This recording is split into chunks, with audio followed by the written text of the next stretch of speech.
అందరికీ ప్రైజులాడు.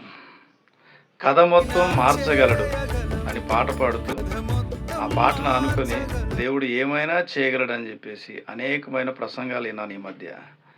అయితే దేవుడి కంటే ఎక్కువగా మనుషులు ఏమైనా చేయగలరని నాకు అనిపిస్తుంది. వాటిలో కొన్ని చెప్తున్నాను. మీరేమనుకుంటున్నారో కామెంట్ చేయండి. మందిరానికి వెళ్ళగలరు, సినిమా హాల్‌కి వెళ్ళగలరు, ఏమైనా చేయగలరు. పాటలు పాడగలరు, బూతులు మాట్లాడగలరు, ఏమైనా చేయగలరు. సాక్ష్యాలు చెప్పగలరు, సాక్ష్య జీవితం లేకుండా బ్రతకగలరు, ఏమైనా చేయగలరు. ఉపదేశం చెప్పగలరు, దాన్ని అనుసరించకుండా నడవనుగలరు, ఏమైనా చేయగలరు. బాప్తీసం తీసుకోగలరు, మనసు మార్చుకోకుండా బ్రతకనుగలరు, ఏమైనా చేయగలరు. దీవెనను ప్రేమించగలరు, హెచ్చరికను తృణీకరించనుగలరు, ఏమైనా చేయగలరు. ఇందులో విశ్వాసి సేవకుడని భేదం లేదుండోయ్, అందరూ ఉన్నారు.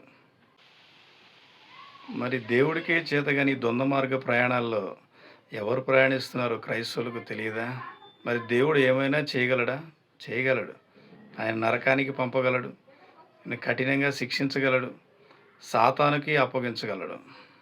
మరి నువ్వేమంటావు?